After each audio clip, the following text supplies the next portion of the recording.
नमस्कार मित्रांनो, गोल्डन स्टोरीजमध्ये आपलं स्वागत आहे.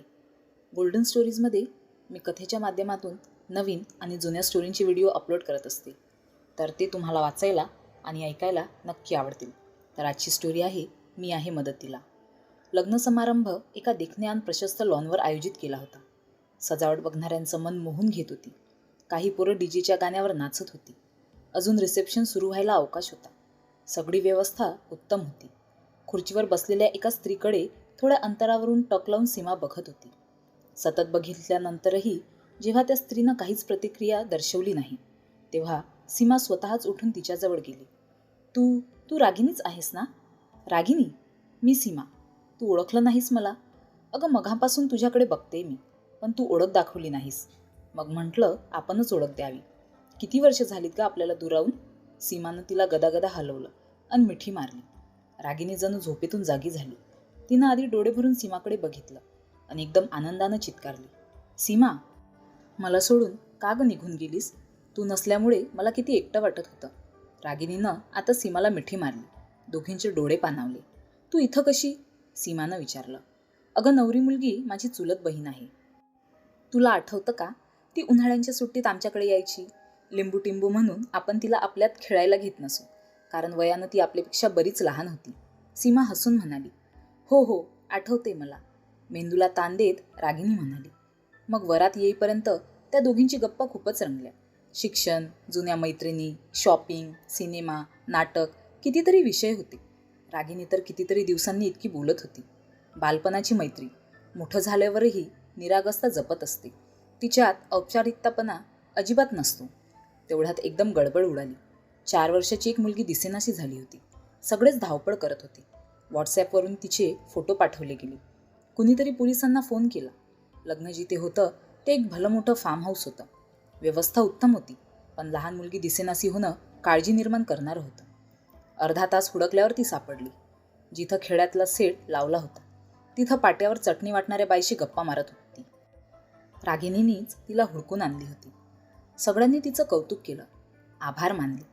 त्या मुलीची तरुण आई मैत्रिणीसोबत डीजेच्या तालावर नाचण्यात मग्न होती.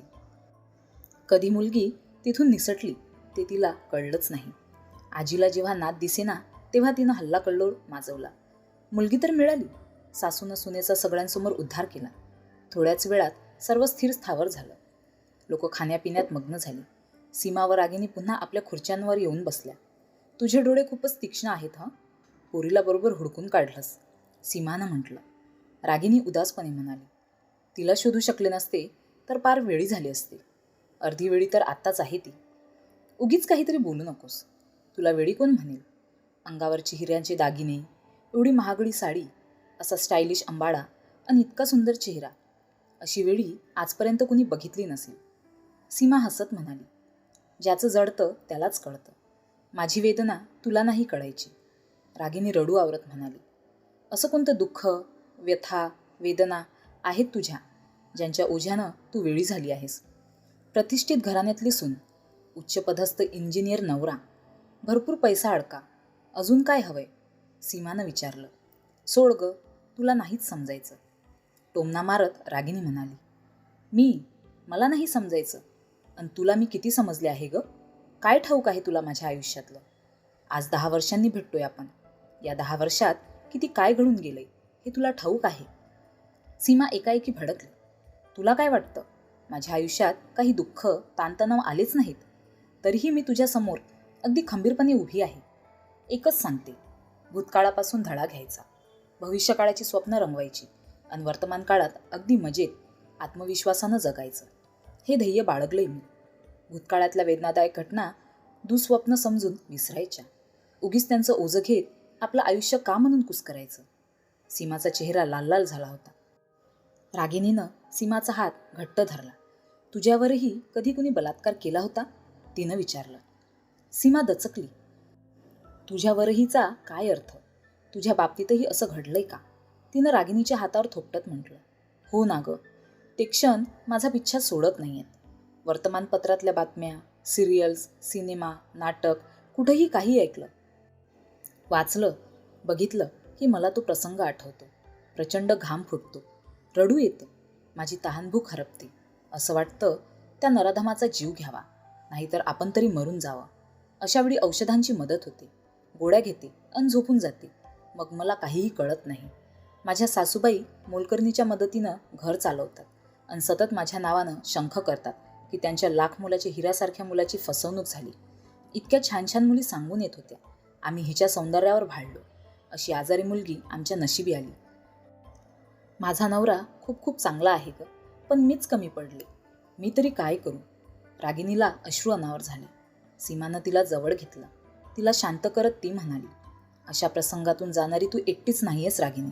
अगं इथं या ठिकाणी सुद्धा अशा कित्येक जणी असतील ज्यांच्यावर असा प्रसंग आला असेल, पण त्या कुणीच झोपेच्या गोळ्या घेऊन जगत नाहीत. तो एक अपघात होता असं मानून आपण पुढे जायचं. असं बघ, तू व्यवस्थित रस्त्याच्या डाव्या बाजूनं चालते आहेस आणि समोरून येऊन कुणी तुझ्यावर धडकला तर चूक त्याची आहे ना. रॉंग साईडनं तो आला. तुझी काय चूक? ज्यानं आमच्यावर बलात्कार केला, माणुसकीचा विश्वासघात केला, तो दोषी आहे. आपण नाही. आपण निर्दोष आहोत, शुद्ध आणि स्वच्छ आहोत. अपराध त्यानं केलाय. त्यानं जडतं कुडतं आयुष्य काढायला हवं. आपण का म्हणून तोंड लपवून जगायचं? उलट त्यांनाच लाजिरवानं वाटेल. अशा तऱ्हेनं त्यांना अद्दल घडवायची. अशी चूक पुन्हा ते करणार नाहीत असा दम त्यांना द्यायचा. सीमा अगदी पोटतिडकीनं आणि आत्मविश्वासानं बोलत होती. तू केलंस असं? रागिनीनं विचारलं. माझा तर चांगला मित्रच माझा वैरी झाला होता. 10 वर्षापूर्वी जेव्हा बाबांची बदली दिल्लीला झाली तेव्हाच आपली ताटातूट झाली. तुझी उणीव खूप जाणवायची, पण नवं शहर, नवी शाळा, नवं वातावरण यामुळे मी खूप उत्तेजित आणि उत्साहित होते. लवकरच मी वर्गातली हुशार आणि अष्टपैलू विद्यार्थिनी म्हणून आपला ठसा उमटवला. माझ्या वर्गातला ध्रुव, जो आत्तापर्यंत पहिला येत असे, तो दुसऱ्या क्रमांकावर गेला. मनातून तो माझ्यावर डूक धरून होता, पण वरकरणी मात्र मैत्री ठेवून होता. मला मात्र याची कल्पनाच नव्हती. 10वी बोर्डात मी टॉप केलं, त्यामुळे तो अधिकच बिथरला. आणि 12वीतही प्रिलिम्समध्ये टॉप केलं, तेव्हा तर तो अपमानानं आणि संतापानं पेटून उठला. वर्करनी तोंड भरून माझं अभिनंदन केलं आणि मला स्पेशल ट्रीट म्हणून हॉटेलात लंचला नेलं. आमचा मित्रमैत्रिणींचा ग्रुप होता. आम्ही नेहमीच वाढदिवस किंवा इतर काही सेलिब्रेशन्स म्हणून एका ठराविक रेस्टॉरंटमध्ये जात होतो. यावेळी मात्र आम्ही दोघंच होतो. ध्रुववर अविश्वास करण्याचा प्रश्नच नव्हता. जेवताना त्यानं म्हटलं, आज वेळ आहे तेव्हा माझ्या घरी येतेस का? आईला तुला भेटायचे. पहिली येणारी मुलगी कशी असते ते बघायचे. मला गंमत वाटली. त्याच्या आईला भेटायला नाही कशाला म्हणायचं. जेवण करून आम्ही त्याच्या घरी गेलो. घराचं कुलूप त्यानं खिशातून किल्ली काढून उघडलं. तेव्हा मला नवल वाटलं, पण तो म्हणाला, तू घरात थांब, आई शेजारी गेली असेल, मी तिला बोलावून आणतो. त्यानं फ्रीजमधून ऑरेंजची बाटली काढून मला दिली व तो निघून गेला. पोटभर जेवण झालं होतं. ऑरेंज पिऊन संपवताच मला झोप आली. नकळत मी सोफ्यावर आडवी झाली. जागी झाले तेव्हा माझ्या लक्षात आलं, ध्रुवनं मला फसवलं आहे, मला लुटलं आहे. तो दारूच्या नशेत बरळत होता. मला हरवतेस का? बघ, आज तुला हरवलंय. आता मिरवून दाखव आपली मिजाज. मी खाडकन भानावर आले. स्वतःचे कपडे नीट केले. हॉलमध्येच पडलेली हॉकी स्टिक उचलून त्याच्या नाजूक अंगावर फटका मारला. तो वेदनेनं विव्हळू लागला. आणखी एक फटका देत मी ओरडले, आता दाखव आपली मर्दानगी. सरळ घरी आली. प्रिलिम्समध्ये टॉप केलं होतं. आता 12वी बोर्डात टॉप करायचं होतं. सगळं काही विसरून सगळं लक्ष फक्त अभ्यासावर केंद्रित केलं. बोर्डात पहिली आले. ध्रुवनं तर शाळेतेनं बंदच केलं. बहुधा ते कुटुंब दिल्ली सोडून कुठंतरी गेलं असावं. पण त्यानंतर ध्रुवचा विषय संपला. सीमा काही क्षण थांबली. पाण्याचा ट्रे घेऊन फिरणाऱ्या बेराकडून तिनं पाण्याचा ग्लास घेतला व घटाघटा पाणी पिऊन रिकामा ग्लास त्याला परत करून ती पुन्हा रागिनीकडे वळली. आईला जेव्हा मी या घटनेबद्दल सांगितलं तेव्हा तिनं मला समजावलं की ही घटना विसर, यात तुझा काही दोष नाही. कौमार्य, स्त्रीत्व, पावित्र्य वगैरे सर्व पोकळ कल्पना असतात. तू आजही आधी होतीस तशीच आहे. आईच्या त्या शब्दांनी माझ्या मनातली अपराधीपणाची भावना नाहीशी झाली. त्या आधारावर मी पुढे जात राहिले. कधीच मागे वळून बघितलं नाही. सीमा म्हणाली, मी तर माझा भूतकाळ विसरू शकत नाही, कारण माझ्या माहेरच्या घराशेजारी राहतो तो हलकट, पाजी माणूस. मी तर माहेरी जाणंही बंद केलंय. रागिनीचे डोळे पुन्हा अश्रूंनी डबडबले. तू त्या चॉकलेट काकांबद्दल म्हणते आहेस का? त्यांनी केलं असं. मला आठवतायत ते. पांढरा लेंगा झब्बा घालून असायचे. आपण बॅडमिंटन खेळत असताना मध्येच येऊन असा शॉट मारा, अशी रॅकेट धरा वगैरे शिकवायची. आणि खिशातून चॉकलेट काढून द्यायचे.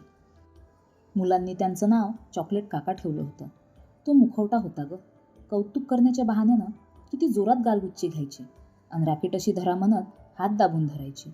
मला त्यांचा राग यायचा, पण सांगणार कोणाला? तू गेल्यावर तर मी एकटी पडले. तू गेल्यानंतर महिन्याभरातच ते घडलं. आईनं उकडीचे मोदक केले होते. ते शेजारी देऊन ये म्हणून सांगितलं. माझ्या आईला तरतऱ्हेचे पदार्थ बनवून आडीत सर्वांना वाटायला फार आवडायचं. आणि मग स्वतःच्या सुग्रपणाचं कौतुक ऐकणं हा तिचा छंद होता. तिला जणू नशा चढायची स्वतःच्या कौतुकाची. त्या दिवशी काकू घरी नव्हत्या. काका खोटं बोलले. ती स्वयंपाकघरात आहे म्हणून मी स्वयंपाकघरात जाताच त्यांनी माझ्यावर झडप घातली. आज तुला एक मजेदार खेळ सांगतो म्हणाले. मला काहीच कळेना. तोंडातून शब्द फुटत नव्हता. माझा प्रतिकार दुबळा ठरत होता. शेवटी एकदाचा तो खेळ संपला. त्यांनी कपाटातून रिव्हॉल्वर काढलं आणि माझ्या कपाळावर टेकवून धमकी दिली. यातलं एकही अक्षरही बाहेर काढलं तरी तुझ्या आईवडिलांना मारून टाकेन. शारीरिक मानसिक वेदना सोसत उद्ध्वस्त होऊन मी घरी आले. हॉलमध्ये भिशीच्या मैत्रिणी मोदकांवर तुटून पडल्या होत्या.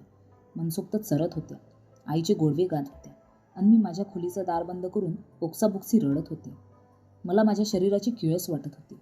या सर्व प्रकाराचा प्रचंड परिणाम माझ्या मनावर झाला होता. आईला काही सांगायचा प्रयत्न केला, पण ती काहीच ऐकून घ्यायला तयार नव्हती. मी अगदी एकाकी पडले. माझं हसणं, बोलणं, मैत्रिणीकडे जाणं एवढंच काय, अभ्यास करणंही थांबलं. परिणाम म्हणजे मी 10वीला चक्क नापास झाले. त्यावरूनही आईनं खूप म्हणजे खूपच ऐकवलं. मी झोपले तर 24 तास झोपून राहायचे. 2-2 दिवस जेवत नव्हते. कुठेतरी नजर लावून बसायचे. घरातल्यांना वाटलं मला नापास होण्याचा धक्का बसला आहे. हिला मनोरोग तज्ज्ञ डॉक्टरांकडे नेऊन आणा. कुणीतरी सुचवलं. मानसिक रुग्णांचा शिक्का बसणं तर आईला अजिबातच सहन होईना. शेवटी एकदाची त्या डॉक्टरकडे गेली. 3-4 सिटिंगनंतर मी तिच्याशी थोडं थोडं बोलू लागले. माझ्यावर झालेल्या अत्याचाराबद्दल तिला सांगितलं. तिनं आईला बोलावून घेतलं. आईची समजूत घालायचा प्रयत्न केला, पण ती ऐकूनच घेईना. थैथयाट केला. स्वतः अभ्यास केला नाही, दुसऱ्याला दोष देते. आधीच नापास होऊन आणि मनोरुग्ण होऊन आमचं नाक कापलं. समाजात पत राहिली नाही. आता आणि शेजाऱ्यांशी विंतुष्ट घ्यायचं का? इतकी वर्ष शेजारी राहतोय आम्ही. इतक्या थैथयाटानंतर मी गप्पच झाले. त्यानंतर मी गप्पच झाले. हे स्थळ आलं. माझ्या रूपामुळे लग्न झालं. नवरा खूप समजूतदार आणि प्रेमळ आहे, पण मी त्यालाही न्याय देऊ शकले नाही. मन सतत आक्रंदन करतं. त्याला न्याय हवाय. तो ताण सहन झाला नाही की मन शांत करण्यासाठी गोळी घेते आणि त्या गुंगीत तासनतास पडून राहते. तूच सांग, काय करू मी? आहे का काही उपाय? तिचे हात आपल्या हातात घेत सीमानं आत्मविश्वासानं म्हटलं, उपाय आहे. शोधला की सापडतो. आता मी इथं आले ना, लवकरच आपण तुझ्या माहेरी जाण्याचा कार्यक्रम ठरवू. मुद्दाम त्या चॉकलेट काकांच्या घरी जाऊ. बलात्कारावर बोलू. बलात्काऱ्यांना खूप शिव्या देऊ आणि त्या काकूसमोरच त्या हलकटाचा मुखवटा ओढून काढू. मग बघ त्याची काय आणि कशी दैना होती ती. काकूही लाटण्यानं बदळतील त्याला. आता म्हातारपणी ती बाई त्याची सेवा करणार नाही. तो म्हातारा तुझ्या पायावर लोटांगण घालून क्षमा मागेल. मी सांगते. सीमाचा आत्मविश्वास व तिच्या हातून जाणवणारा आधार यामुळे रागिनीही तणावमुक्त झाली. नकळत तिच्या चेहऱ्यावर हास्य उमटलं. त्याचवेळी तिचा नवरा रमण तिथं आला. रागिनीच्या खांद्यावर हात ठेवून म्हणाला, बालपणीची मैत्रीण भेटली पण तू एकदम बदललीस. आपल्या हातातले रागिनीचे हात रमणच्या हातात देत सीमानं म्हटलं, भाऊजी आता ही कायम अशीच आनंदी राहील. बघा तुम्ही. आता तिची काळजी सोडा. मी आले आहे ना आता तिला आधार द्यायला, तिच्या मदतीला. खरं ना रागिनी? गोड हसून रागिनीनं मान डोलावली. तर मित्रांनो, तुम्हाला ही स्टोरी कशी वाटली कमेंट करून सांगा. अशाच नवनवीन स्टोरीसाठी व्हिडिओला लाईक करा, शेअर करा आणि चॅनलला नक्की सबस्क्राईब करा. धन्यवाद.